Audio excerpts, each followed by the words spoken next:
Hello विद्यार्थियों, आज हम बीए प्रथम वर्ष के हिंदी साहित्य के द्वितीय प्रश्न पत्र, जिसका नाम है कार्यालयीन हिंदी एवं भाषा कंप्यूटिंग, पर अपना डिस्कशन करेंगे। सर्वप्रथम हम यह जान लें कि कार्यालयीन हिंदी क्या है। आपके प्रथम इकाई में कार्यालयीन हिंदी का स्वरूप, उद्देश्य और क्षेत्र के विषय में कुछ प्रश्न पूछे जाएंगे। तो हम इसमें सबसे पहले कार्यालयीन हिंदी का थोड़ा परिचय जान लें।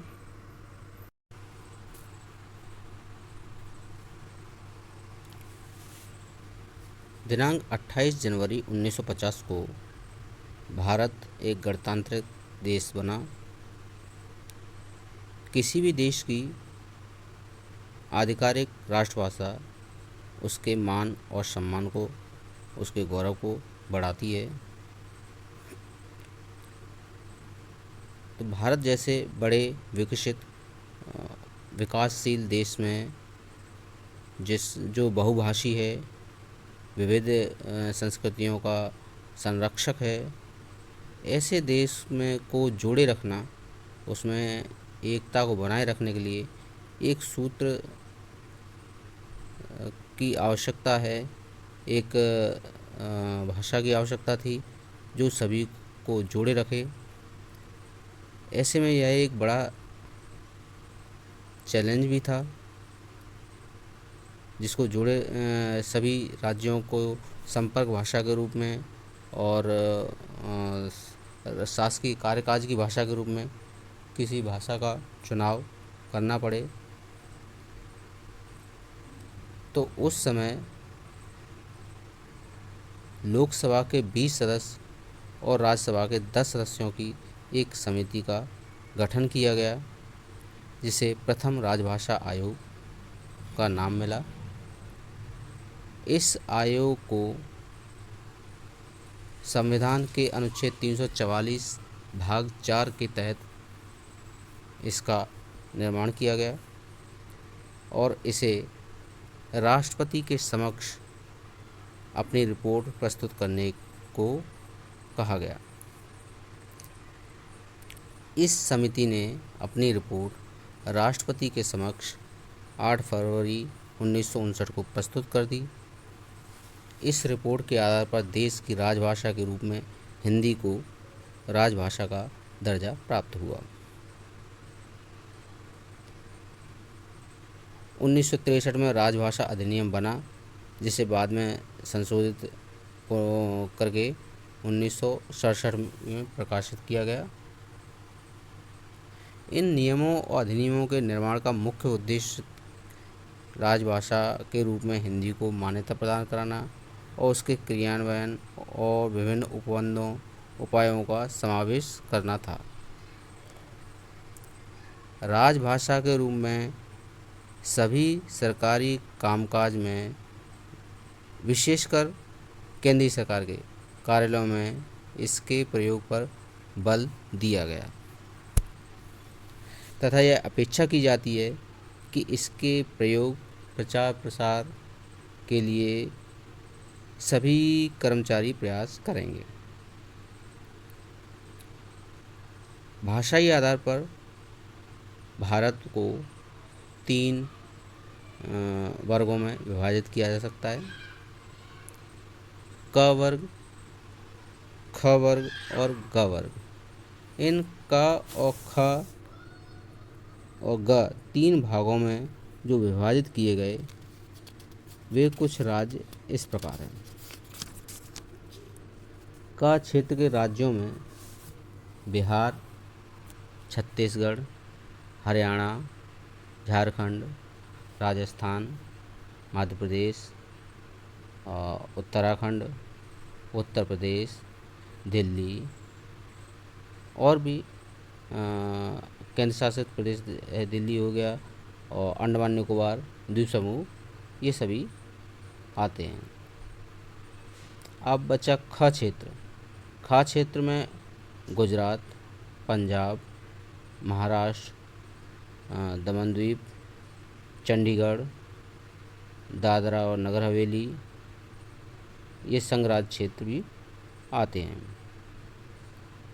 ग क्षेत्र में इन दो जो क्षेत्र हैं का और खा, इन दो क्षेत्रों के जो राज्य हैं इन्हें छोड़कर जो शेष बचे वो सभी राज्य ग क्षेत्र में आते हैं। सरकारी कार्यों के लिए पत्राचार हेतु इन राज्यों में विभिन्न प्रकार के लक्ष्य निर्धारित किए गए हैं। इन लक्ष्यों के आधार पर अपेक्षा की जाती है कि क और ख क्षेत्र के, यानी कि अगर मध्य प्रदेश का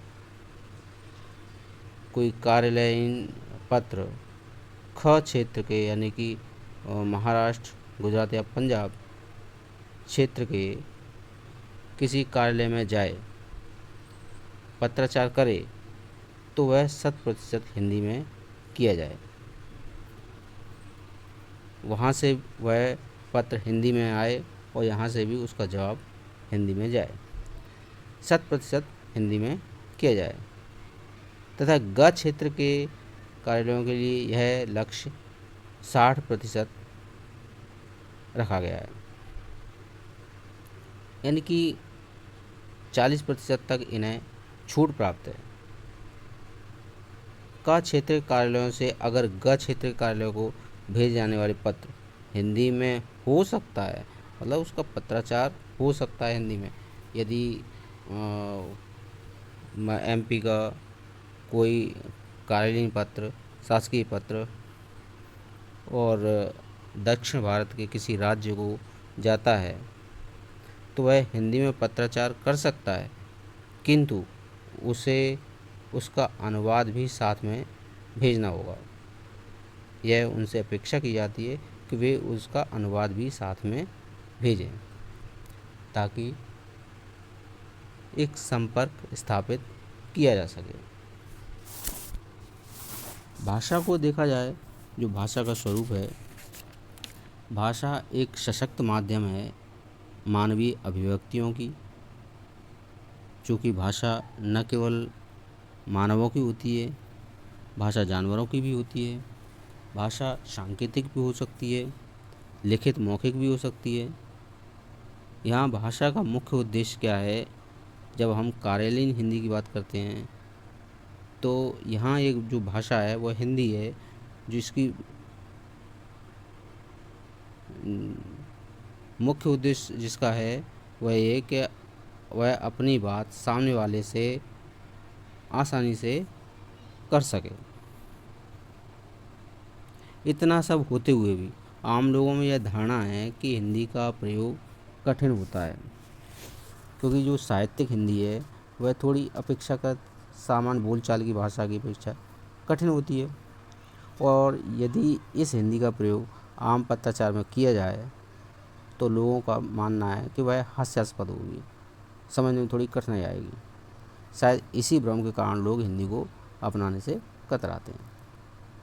इस समस्या को दूर करने के लिए भारत सरकार द्वारा राजभाषा विभाग द्वारा एक आसान हिंदी पर बल दिया जा रहा है। अब आसान हिंदी क्या है? आसान हिंदी का मतलब हुआ कि जो स्थानीय हिंदी है, वो आम बोलचाल की जो भाषा है, वो सरकारी कार्यों के लिए प्रयोग की जाए। इस प्रकार से क्या होगा? हिंदी का प्रचलन बढ़ेगा। चूँकि हमारा देश बहुभाषी है, कई समुदाय के लोग हैं यहाँ पर, ऐसे में हिंदी समझ पाना सबके लिए आसान नहीं होता।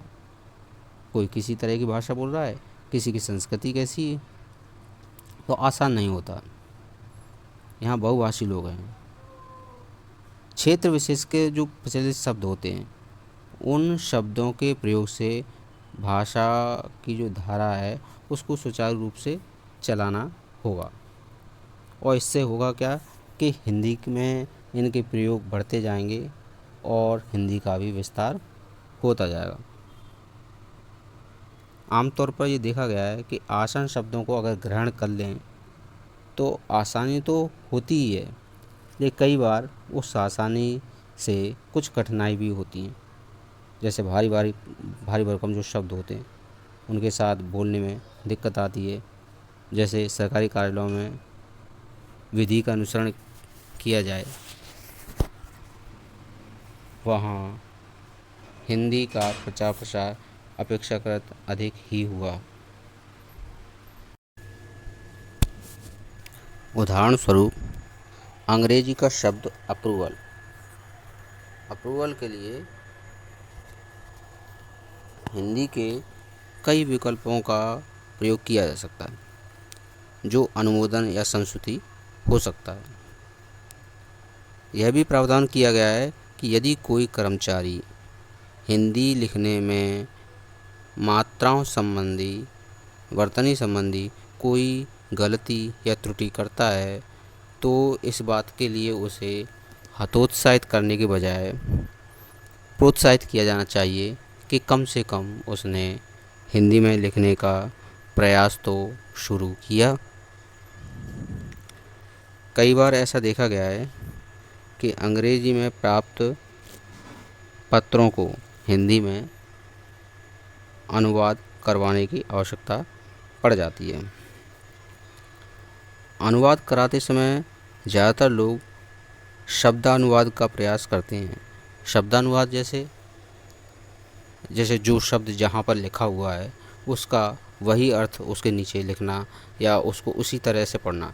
इससे होता क्या है कि शब्दानुवाद कुछ सीमा तक तो ठीक है, उसके बाद उसमें कथ्य को समझने की, जो लिखा हुआ है उसको समझने की क्षमता कुछ बदल जाती, अर्थ बदल जाते, समझ में नहीं आते ठीक से।